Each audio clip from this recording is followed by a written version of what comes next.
تمام تعریفیں اللہ کے لیے اور درود و سلام محمد و آل محمد کے لیے۔ جب ہم بات کرتے ہیں ساتھیوں کی، تو ایک مرتبہ ہم امام حسین علیہ السلام کے اس قول کی طرف نگاہ کریں گے جس میں خود امام حسین علیہ السلام یہ ارشاد فرماتے ہیں کہ جیسے اصحاب مجھے میسر آئے ویسے اصحاب نہ میرے نانا رسول خدا کو ملے نہ میرے بابا علی مرتضیٰ کو ملے۔ کیا کہنا ان اصحاب کا کہ جن کی تعداد تو فقط 72 تھی، لیکن اگر کوئی امام حسین علیہ السلام کی زیارت پڑھتا ہے تو امام حسین علیہ السلام کے ساتھ اور امام حسین کی اولاد کے ساتھ ساتھ اصحاب حسین کی بھی زیارت ہم پڑھتے ہیں۔ کیسے اصحاب تھے، بے مثال اصحاب، باوفا اصحاب۔ یہ اصحاب امام حسین علیہ السلام نے سب کو لے کر مدینے سے وارد کرب و بلا نہ ہوئے، بلکہ یہ اصحاب، یہ کارواں اس طرح سے بنا اصحاب امام حسین علیہ السلام کا کہ کچھ کو لے کر امام حسین مدینے سے چلے، کچھ ساتھ آ کر مکے میں ملے اور کچھ کو امام حسین علیہ السلام نے خط لکھ کر اپنے پاس کربلا بلایا۔ جب بات اصحاب حسین علیہ السلام کی ہے تو ان اصحاب حسین علیہ السلام میں کیسے کیسے عظیم شخصیتیں امام حسین کے ساتھ، امام حسین کے ساتھی بن کر کربلا میں وارد ہوئی ہیں۔ جب بات ہو امام حسین کے اصحاب کی تو ان اصحاب کے اندر طبیب جناب زہیر ابن قین بھی ہیں، تو ایک مرتبہ ابو ذر غفاری کے غلام جناب جون علیہ السلام بھی ہیں۔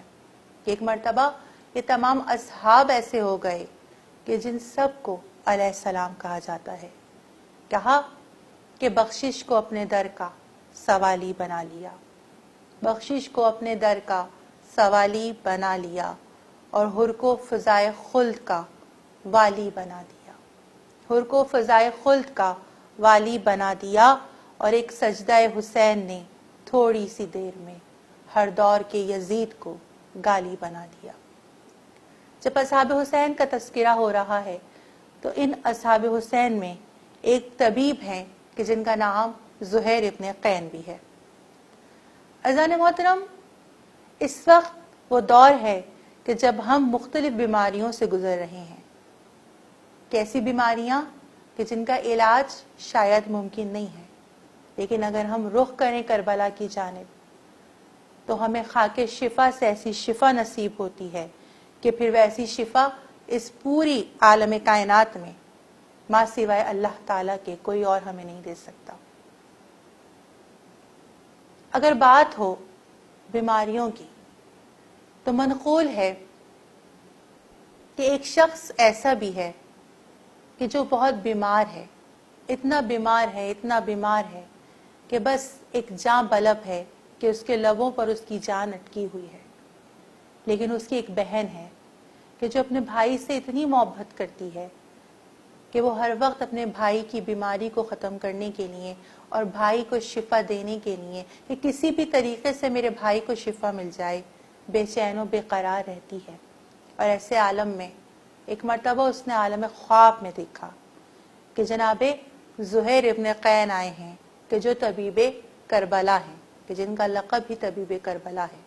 اور ایسے عالم میں جناب زہیر ابن قین اس مومنہ سے یہ کہتے ہیں کہ تمہارے بھائی کو شفا مل سکتی ہے، تمہارے بھائی کو شفا مل سکتی ہے، لیکن شرط یہ ہے کہ تمہارا بھائی ایک ایسی مجلس میں جائے کہ جس مجلس میں مجمع اتنا زیادہ ہو، اور ایسے عالم میں اس مجمع کے دوران جب مجلس تمام ہو جائے اور اس جگہ پہنچے کہ جہاں پر تبرک کی تقسیم ہو رہی ہو، اور ایک مرتبہ ہاتھوں کو پھیلا کر اس تبرک کو یہ بیمار شخص مانگے اور پھر اس تبرک کو عقیدت و احترام کے ساتھ نوش کر لے تو تیرے بھائی کو شفا مل جائے گی۔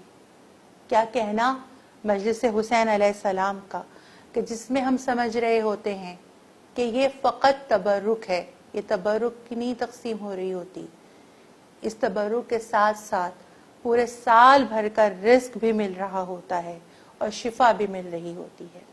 لیکن جب بات ہے اصحاب حسین کی تو امام حسین علیہ السلام کے تمام اصحاب ایسے کہ جب شب عاشورہ ایک مرتبہ نمودار ہو گئی تو امام حسین علیہ السلام نے اپنے تمام اصحاب کو خیمے میں جمع کیا، اور ایک مرتبہ خیمے میں جمع کر کے امام حسین علیہ السلام یہ ارشاد فرما رہے ہیں کہ میں یہ تم سے کہہ رہا ہوں کہ تمہاری جنت کی میں ضمانت لیتا ہوں، اور میں تم سے یہ کہہ رہا ہوں کہ میں چراغ خیمے کو گل کر دیتا ہوں، اور تم میں سے جو جانا چاہتا ہے وہ اس وقت یہاں سے چلا جائے، کہ ان کی دشمنی صرف مجھ سے ہے، تم سے نہیں۔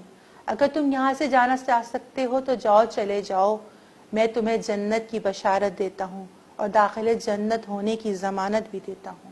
اور یہ کہہ کے امام حسین علیہ السلام نے چراغ خیمہ کو بجھا دیا۔ لیکن تاریخ یہ بتاتی ہے کہ اصحاب حسین ایسے باوفا تھے کہ جن پر ہمارا سلام ہے۔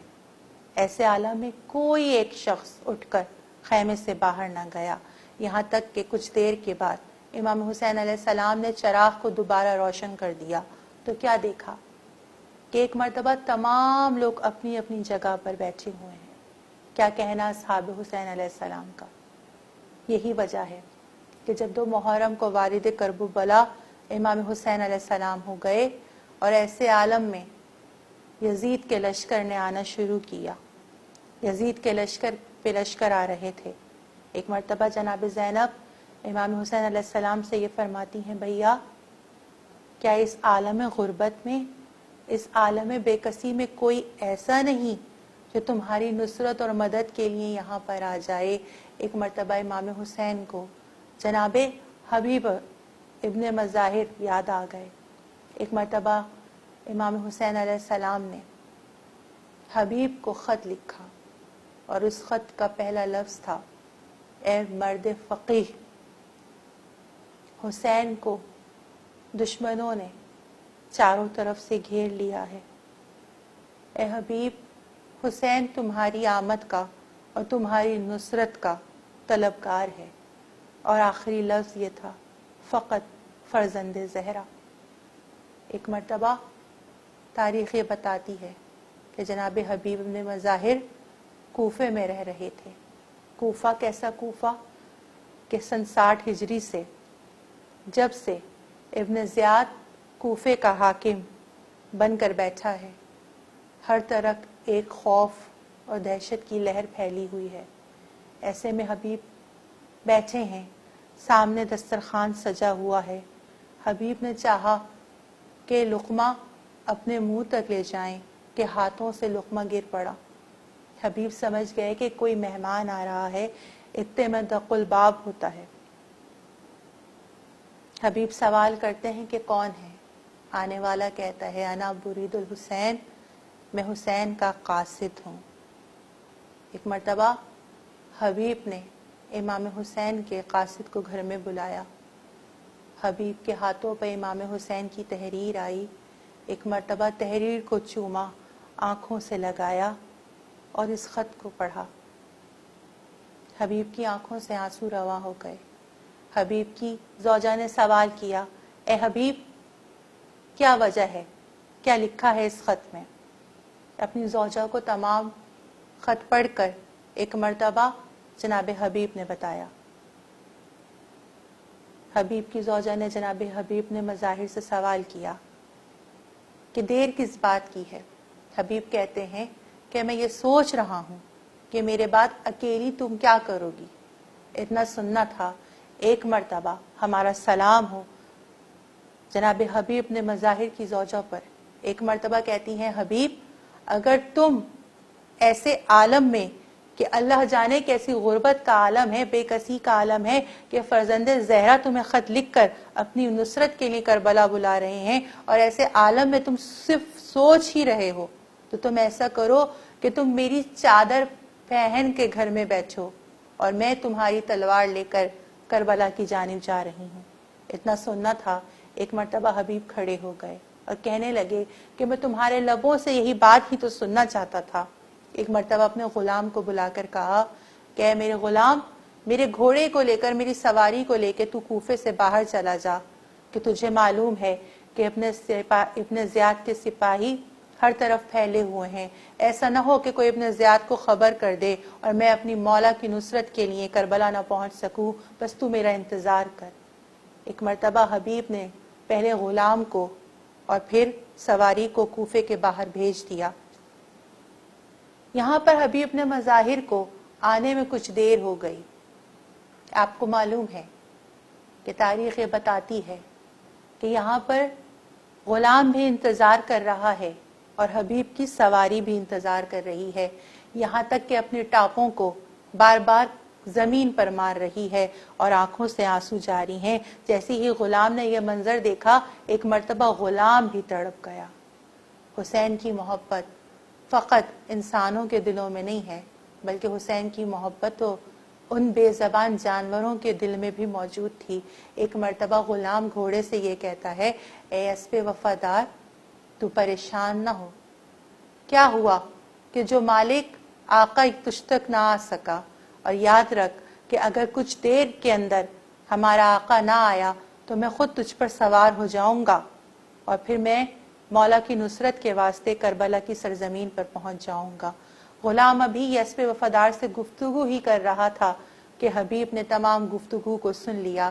ایک مرتبہ حبیب سواری کے پاس آئے اور آ کر غلام سے کہتے ہیں, اے غلام, اب میں جا رہا ہوں اپنے مولا کی نصرت کے لیے. اے غلام جا کہ میں تجھے آزاد کرتا ہوں. ایک مرتبہ غلام یہ کہتا ہے, آقا آپ خود تو جانب جنت جا رہے ہیں, جنت کے سفر پر گامزن ہیں, لیکن مجھ غلام کو یہیں چھوڑ کر جا رہے ہیں. آقا مجھے بھی آپ اپنے ساتھ لے چلیے.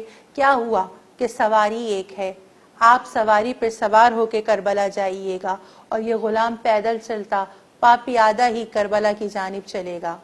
ایسے عالم میں کہ جب جناب حبیب علیہ السلام پہنچے ہیں, والد کرب و بلا ہوئے ہیں, ایک مرتبہ امام حسین کو معلوم ہو گیا کہ حبیب نے مظاہر آ رہے ہیں, بچپن کا دوست آ رہا ہے. ایک مرتبہ جناب علی اکبر کو کہا, جناب مولا عباس سے کہا کہ ہمارا دوست آ رہا ہے.